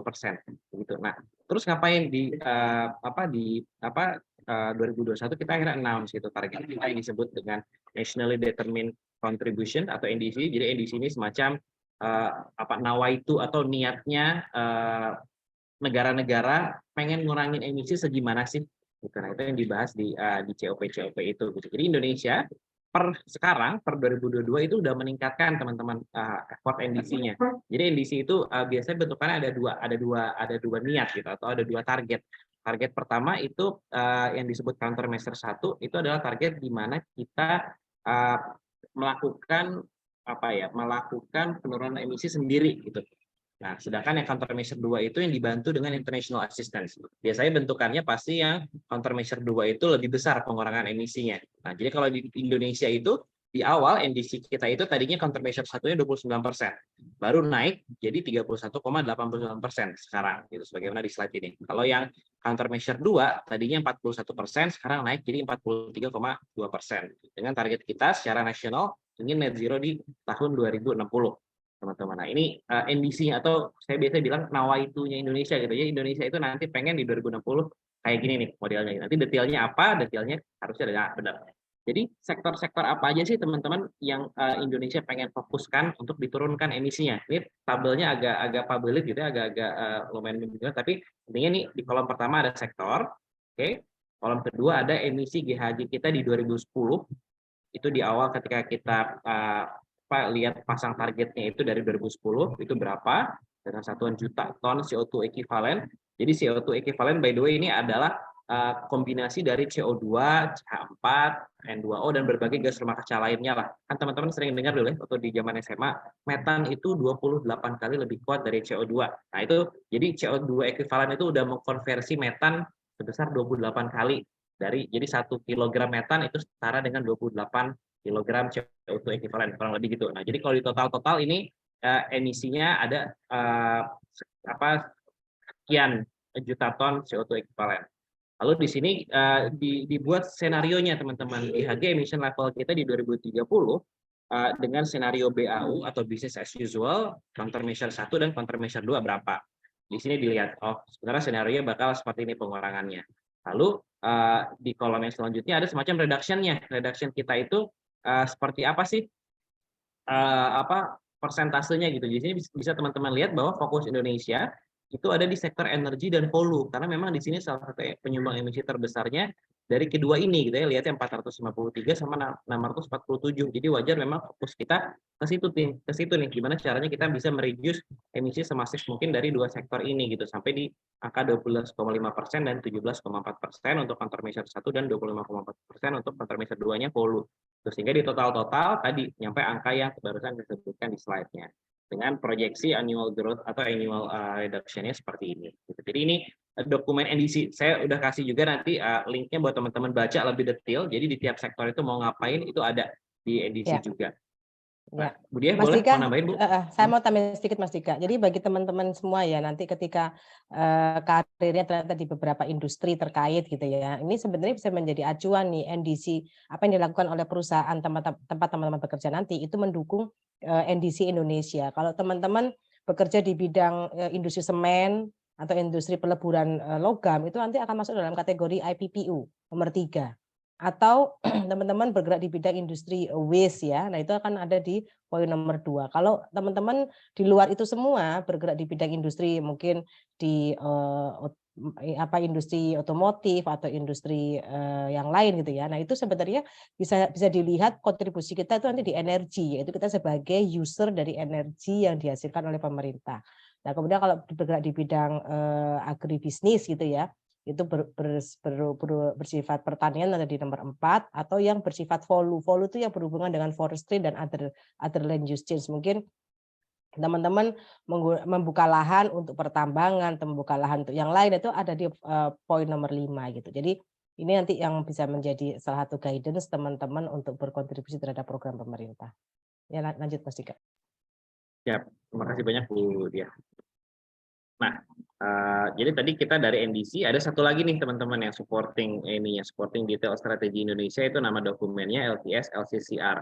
Apa itu artinya? LTS LCCR itu artinya Long Term Strategy for Low Carbon and Climate Resilience 2050. Ini dokumen Indonesia juga. Jadi di sini mendetailkan lagi nih strategi implementation approach kita, mitigation and adaptation Indonesia buat climate change itu seperti apa sih?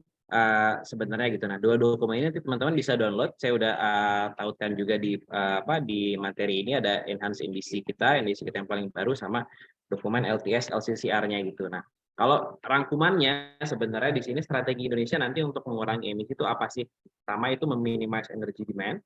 Jadi di sini kita bagaimana caranya bisa memandirikan berbagai energy source yang ada.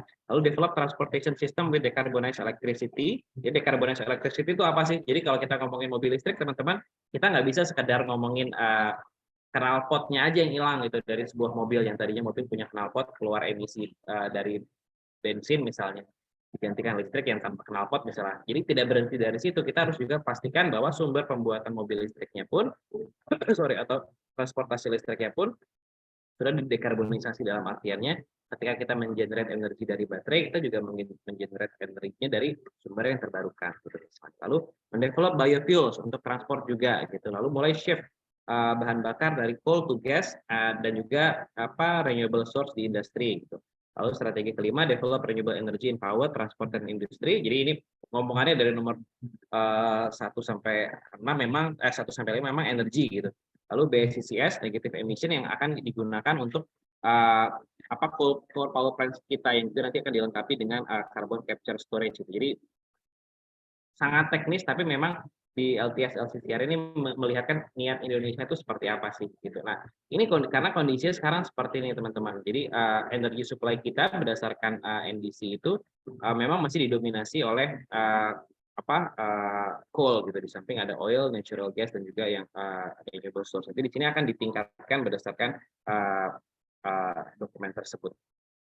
Seperti itu. Lalu selanjutnya, nah ini tadi sama sebenarnya supporting ideas dari yang slide sebelumnya. Di sini kita lihat teman-teman. Jadi di grafik yang sebelah kiri ini apa sih bedanya? Ini ada 3 senario yang di dokumen tersebut simulasikan. Jadi kalau kita ngomongin climate change, memang kita harus ngomongin senario gitu. What if-nya gitu. What if Indonesia nggak ngapa-ngapain, atau kita sebut sebagai CPOS atau current policy scenario. Jadi berdasarkan dengan apa yang Indonesia udah punya sekarang. Lalu ada senario kedua yang dinamakan TRNS atau transition scenario. Dan juga skenario ketiga yang kita namakan low carbon scenario yang compatible with Paris Agreement target. Artinya tadi nyambung ke 1,5 derajat pathway tadi gitu. Nah, kalau dari sini dilihat teman-teman bahwa sebenarnya nanti porsi energi kita, jadi hal pertama yang pasti adalah energi akan pasti naik permintaannya gitu. Oke.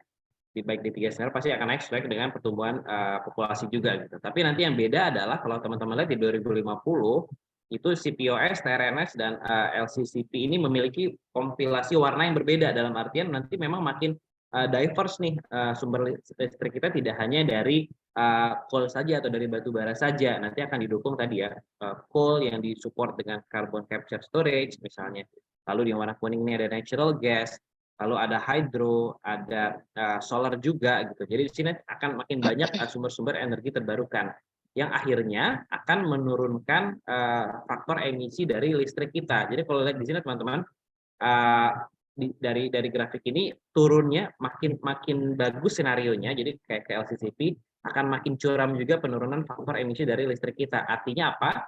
Artinya nantinya di tahun 2050 di senario LCCP misalnya 1 kilowatt hour listrik yang diproduksi di Indonesia itu emisi yang dihasilkannya akan jauh lebih rendah dibanding dengan misalnya tadi ya di senario CPOS atau di senario TRNS gitu. Kurang lebih jadi trennya nanti yang dijelaskan di dokumen LTS LCCR itu akan direncanakan seperti itu. Kemudian mungkin ada yang mau ditambahkan dari informasi slide ini? Ya, ini juga menjadi gambaran buat adik-adik ya teman-teman semua jika ingin masuk ke industri-industri renewable, ini adalah potensi atau opportunity-nya ke depan. Ada beberapa industri-industri renewable energy yang akan mulai tumbuh dan menjadi berkembang baik di Indonesia ke depannya. Jadi silakan nanti dipelajari untuk jadi ini ya pertimbangan ketika akan memilih berkarir di industri-industri renewable energy.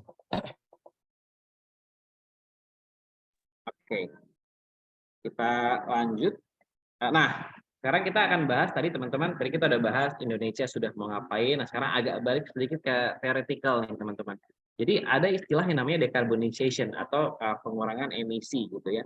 Nah, hierarkinya ini kayak kita mirip ngomongin gimana sih cara memanage sampah gitu. Mirip lah kayak solid waste kan teman-teman udah lihat, oh ada dari reduce dulu, ada nanti ujung-ujungnya reuse sampai ke yang apa misalnya retrieve energy gitu. Nah, kalau decarbonization sebenarnya tahapannya pertama kita mengeliminasi dulu kemungkinan terjadinya emisi di suatu proses. Jadi misalnya kita tahu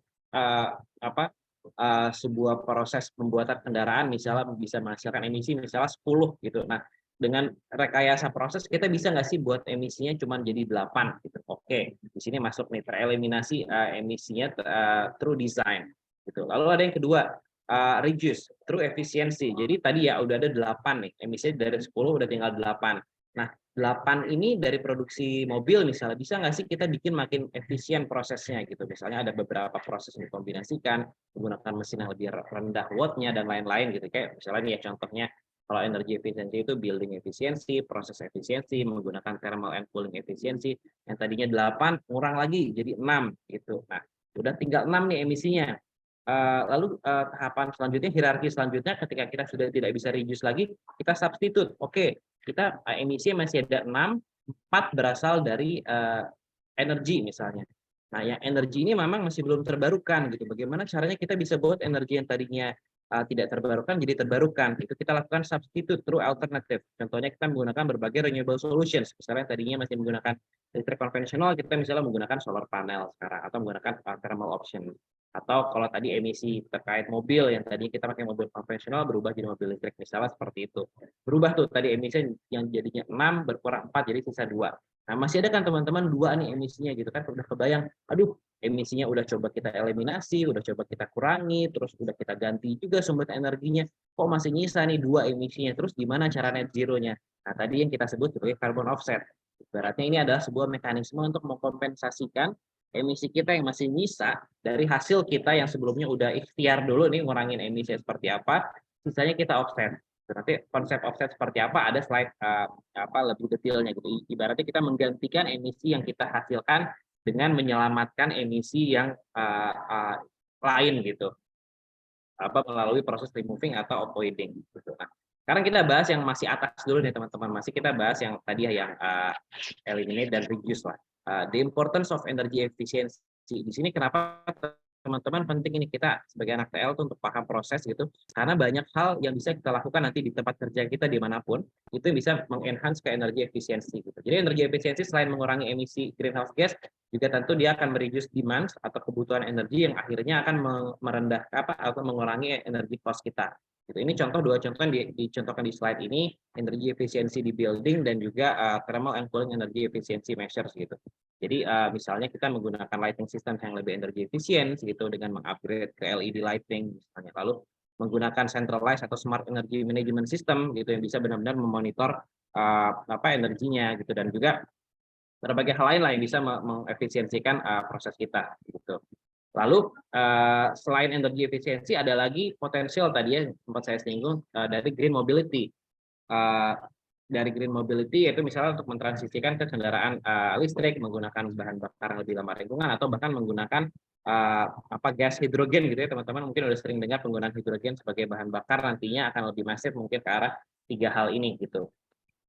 Nah, ini terakhir terkait yang teori, kita akan bahas carbon offset. Jadi carbon offset tadi ya, instead of menghasilkan emisi, kita bisa juga mengkompensasikan emisi kita dengan ibaratnya dalam tanda kutip membiayai atau melakukan proyek atau kegiatan lain yang bisa menyelamatkan emisi gitu. Misalnya seperti penanaman pohon, teknologi pengolahan limbah dan lain-lain gitu. Di sini jadi teman-teman ada yang namanya istilah karbon kredit, pasar karbon, itu semuanya kaitannya dengan carbon offset gitu. Karena di sini kalau nyambungin sama teman-teman teknik lingkungan, kalau kita bisa melakukan berbagai inovasi yang bisa menyelamatkan emisi, misalnya tadi waste management, waste technology gitu, solar panel dan lain-lain, kita bisa dalam tanda kutip mengkomersilkan hal tersebut karena bisa dijadikan karbon kredit teman-teman, yang bahkan bisa dipakai oleh perusahaan-perusahaan seperti Astra misalnya.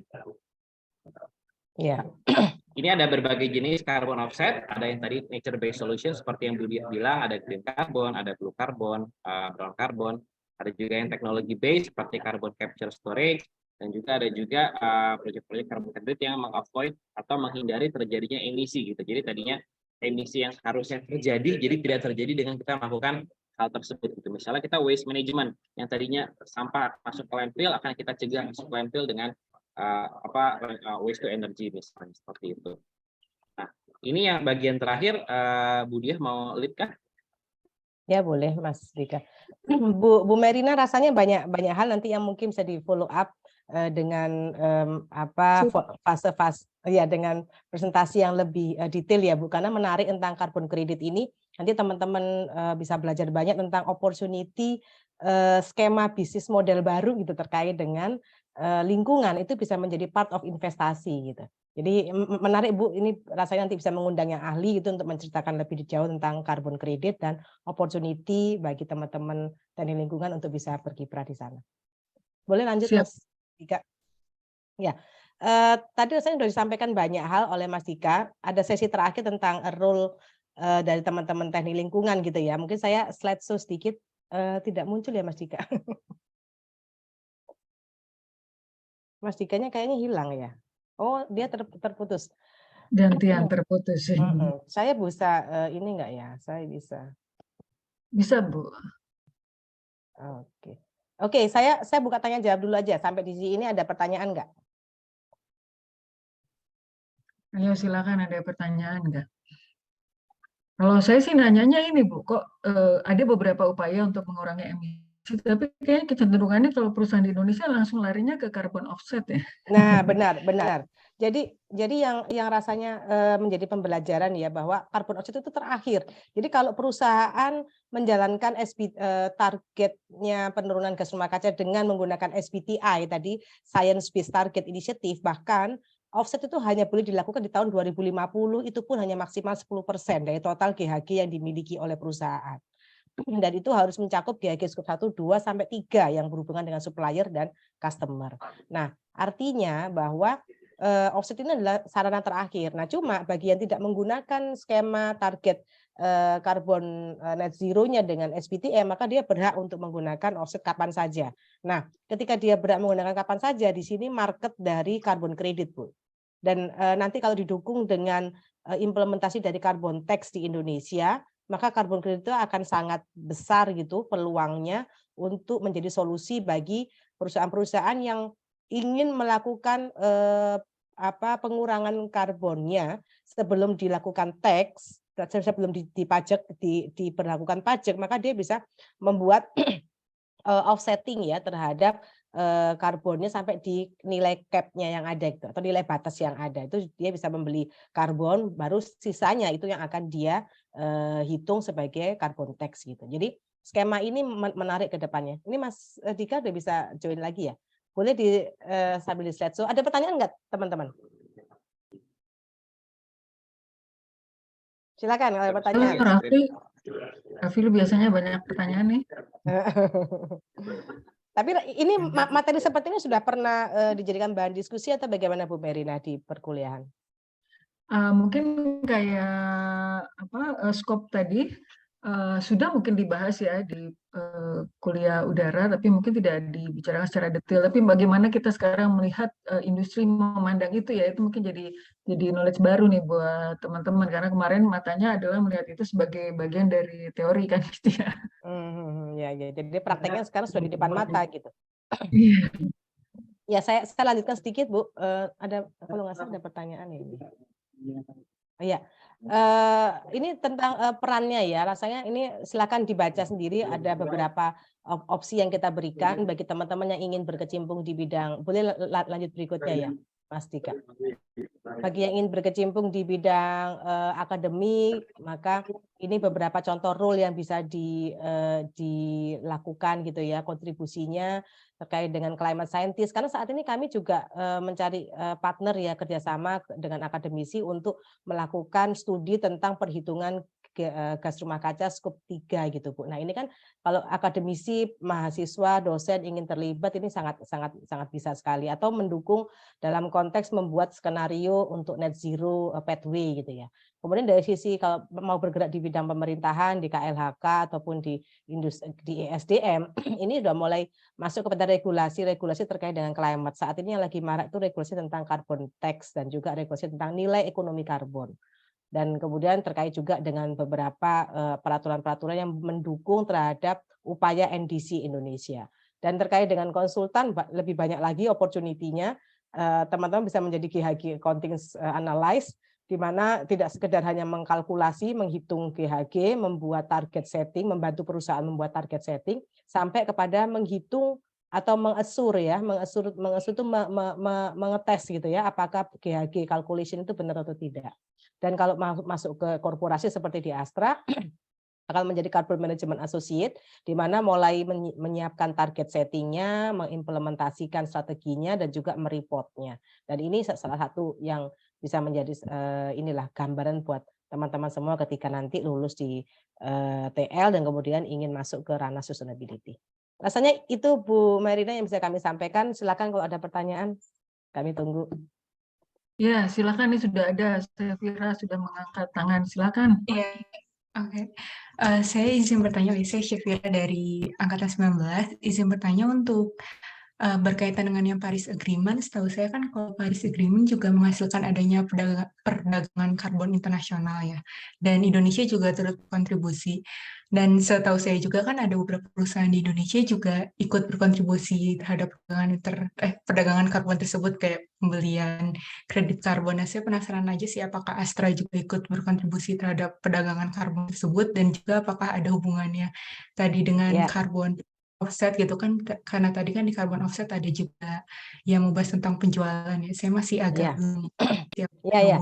Mas Dika kalau boleh di-share satu slide. Terima kasih Mbak Syafira, pertanyaannya ini futuristik nih tentang bisnis ke depan. Mas Dika boleh di satu slide kalau nggak salah ada yang menjelaskan tentang carbon developer, carbon owner, kemudian carbon trading ya di materi kita yang lain ya. Sambil dicari ya Mas Dika. Jadi gini, Astra saat ini memang sedang menjajaki potensi-potensi untuk ikut berkontribusi dalam ranah carbon credit ekosistem gitu ya. Nah, kalau kita lihat saat ini di Indonesia sudah ada perusahaan luar yang menjual hutannya Indonesia. Sorry, bukan hutan konteks HGU-nya, tapi hutan CO2-nya gitu, CO2 dari hutan di Indonesia. Tapi saat ini oleh pemerintah Indonesia sedang di-ban. Jadi tidak boleh ada penjualan karbon dari hutan di Indonesia karena pemerintah dalam hal ini Kementerian KLHK sedang mengatur skemanya gitu, karena pemerintah juga membutuhkan karbon removal dari hutan-hutan di Indonesia ini untuk mengoffsetkan nilai karbon dari Indonesia sendiri. Jadi nanti akan ada aturan berapa yang boleh dijual dan berapa yang harus stay di nasional GHG-nya gitu. Jadi teman-teman tolong dipikirkan bahwa ini adalah sesuatu yang virtual ya, tidak dalam bentuk hak guna lahannya gitu, tapi lebih kepada mengklaim lahan yang kita removal, yang lahan yang didedikasikan untuk mengoffsetkan karbon itu berapa hektar atau berapa GHG. Jadi bentuknya memang sangat-sangat virtual karena secara fisik memang bentuknya adalah hutannya ada itu aja. Tapi tidak ada batas boundary HGU-nya ini milik perusahaan yang membeli karbon, tidak ada seperti itu. Nah, saat ini ada beberapa skema yang ditawarkan, mulai dari menjadi carbon developer-nya, project developer atau project owner dari kegiatan carbon trading ini, atau menjadi tradernya saja. Mas Dika belum ketemu ya slide-nya. Agak sulit, tapi dari sini bisa digambarin juga sih Bu, dari yang slide yang sedang ditampilkan. Ya, jadi ada beberapa role gitu ya. Saat ini Astra sedang menjajaki beberapa role tersebut. Jadi di perusahaan di Indonesia yang ada saat ini adalah project developer, project owner ada, dan trader juga ada. Konsultan banyak yang masih dari luar. Saya lupa apa lagi ya role-nya. Jadi rasanya itu Mbak Sefira, dan ini sangat menarik ke depan akan menjadi future business. Karena Indonesia salah satu dari dua negara kedua yang memiliki stok karbon yang terbesar di dunia. Dan kalau saya kemarin menghadiri COP27 di Mesir, itu banyak sekali yang membicarakan tentang opsi NBS atau Nature Based Solution untuk menjadi salah satu solusi untuk offsetting. Karena negara-negara maju mereka sudah nggak punya hutan untuk melakukan offsetting dan teknologinya sudah terbatas untuk melakukan dekarbonisasi. Jadi memang solusi terakhir adalah nature based solution. Nah, kemungkinan tadi sempat diceritakan Mas Dika bahwa karbon nature based solution ini tidak sekedar hanya menanam pohon dihitung karbonnya, tapi mengkonserv peatland atau lahan gambut. Ketika lahan gambut tidak diubah fungsi lahannya dan kemudian dikonservasi, itu juga bisa menjadi stok karbon yang bisa dijual. Atau melakukan ada istilahnya namanya blue carbon. Jadi kita melakukan konservasi terhadap perairan laut ya, baik itu dari mangrove sampai ke terumbu karang, itu juga bisa dihitung karbonnya, dan itu juga bisa dijadikan sebagai carbon trading gitu. Ini ada beberapa contoh, termasuk juga gini, melakukan avoiding terhadap deforestation. Jadi avoiding untuk membuka lahan hutan. Hutan tersebut harusnya menjadi hutan produksi, tapi dipertahankan menjadi hutan alami. Nah, itu pun juga bisa dihitung sebagai carbon stock yang nantinya bisa dijual sebagai carbon trading. Jadi banyak sekali beberapa ini ya proyek-proyek NBS yang bisa menjadi carbon trading. Terima kasih Mbak Sefira. Yang lain? Ya, terima kasih Sefira. Mungkin yang lain ada yang ingin bertanya, kita maksimalkan waktunya. Izin Bu mau bertanya. Ya, silakan. Iya Pak. Ya, silakan. Ya, izin Bu mau bertanya terkait ya, Mas Alfa. ESG. Jadi mungkin background sedikit Bu, kemarin kebetulan waktu kerja praktek saya ada dapat tugas tambahan gitu selain kerja praktek itu sama teman-teman disuruh bikin kayak strategi ESG, tapi di satu sisi kayak kadang saya ngelihatnya dari sudut pandang mahasiswa sih Bu waktu itu, kayak kok ngelihatnya karena kemarin memang perusahaannya tempat saya itu belum yang besar banget gitu Bu, kan kalau kita lihat kayaknya perusahaan-perusahaan yang udah banyak terjun di bidang ESG mungkin implementasinya juga udah banyak kelihatan, kayak Astra atau Unilever itu kan sebenarnya perusahaan-perusahaan yang kalau dilihat itu valuasinya besar gitu, jadi boleh dibilang mungkin permodalannya besar, tapi kalau untuk perusahaan yang kecil tuh kadang kemarin kalau yang saya lihat banyak itu Bu tantangannya kan, terutama dari capital investasi pertamanya gitu Bu. Jadi yang saya penasaran tuh apakah memang kalau perusahaan kecil itu emang nggak ada maksudnya implementasi ESG untuk perusahaan yang masih kecil masih membangun tuh apakah memang harus dia tuh kayak bertahap, kayak tadi kan gua ada strateginya tuh dari yang tahap-tahapan dari compliance sampai Iya. sustainability driven, atau bisa juga sih sebenarnya perusahaan kecil itu langsung lompat gitu, oh mau ke level 3 atau level 5 gitu. Mungkin pengen nanya itu Iya. sih, Bu. Ya, terima kasih Mas Aufa ya panggilannya tadi ya. Jadi Oh iya, Bu. rasanya tidak dibatasi ya, perusahaan kecil, perusahaan besar bisa menerapkan ESG karena no one left behind tadi kalau bahasa tahu siapa tadi yang udah ngasih chat. Jadi kalau perusahaan sekecil apapun atau sebesar apapun tetap berangkat dari materiality ya. Boleh di slide sebelumnya ya Mas Dika. Jadi yang harus dilakukan tuh ada 4 tahapan ini. Ini yang perlu didefinisikan. Apakah perusahaan sudah menentukan apa yang menjadi materiality-nya gitu ya, apa yang menjadi isu penting dari perusahaan tersebut di bidang aspek ESG. Kan tidak semuanya sama gitu, tidak semua perusahaan memiliki aspek sustainability ESG yang sama. Setelah itu baru tetapkan petakan di peers yang sama-sama kecil perusahaannya di perusahaan lain itu seperti apa gerakannya. Jadi kita bergerak dengan mempertimbangkan peers. Kalau peersnya sudah ada di level tinggi maka kita juga harusnya bisa menyesuaikan gitu. Nah, itu menjadi salah satu yang dilihat. Yang ketiga adalah bagaimana melihat orang lain melihat kita gitu. Kita memetakan apa yang orang lain lihat terhadap kita. Baru kita menetapkan target kita harusnya seperti apa. Jadi itu yang rasanya menjadi pembelajaran kami ketika Astra menyusun ESG aspiration kita kemarin gitu. Karena ya kita tidak bisa dibandingkan dengan perusahaan yang beda gitu ya jenis bisnisnya, atau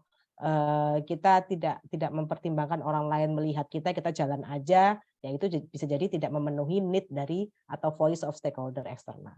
Itu kira-kira Mas Aufa.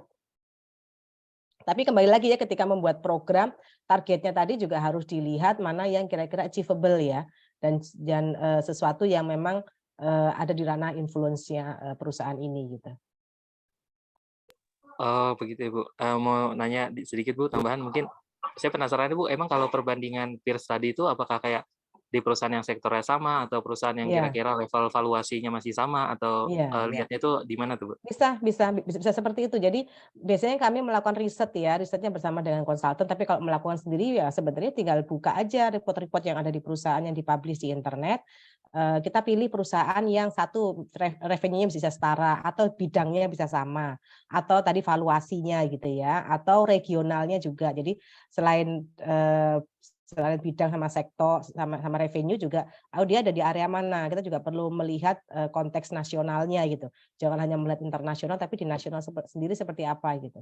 Bisa dikombinasikan Mas Aufa. Oke. Ya, terima kasih Ova udah menjawab ya. Terima kasih, Bu. Ya, terima kasih. Bu Dia mungkin ada kata penutup karena kita sudah mendekati Ya. jam 1. Ya, terima kasih. Nanti kalau ada pertanyaan-pertanyaan silakan chat atau ini ya, saya kirim emailnya nanti Mas Dika kirim ke teman-teman ya, email saya kalau ada pertanyaan-pertanyaan.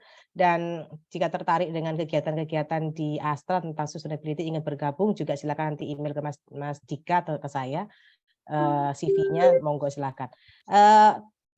Jadi gini Bu Merina, saya sih lebih kepada terus belajar, kemudian terus berkontribusi. Itu rasanya dua hal yang bisa menyemangati teman-teman yang nantinya akan terjun ke lapangan pekerjaan gitu ya.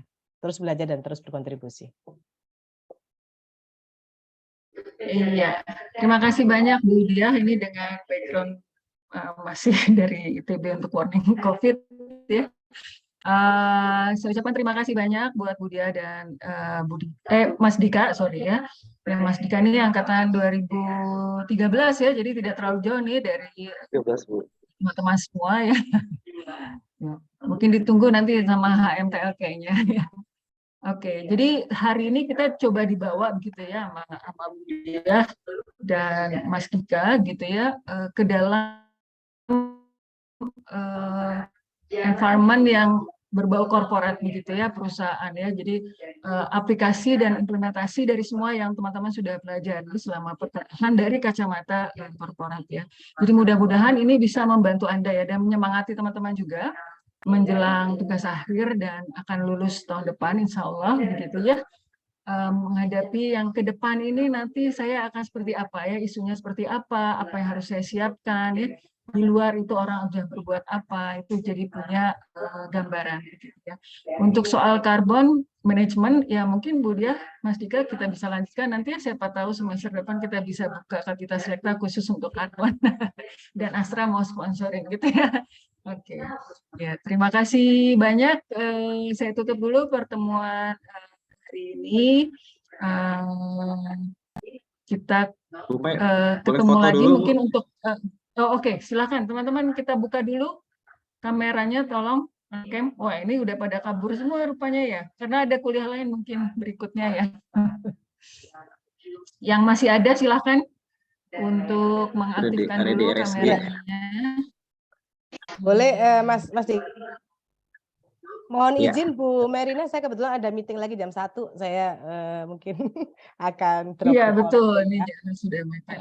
Oke, Mas Dika Ya, mungkin bisa. boleh silakan Mas Saya Dika. quick ya. 1, 2, 3. Oke. Layar selanjutnya. Ya. 1, 2, 3. Oke.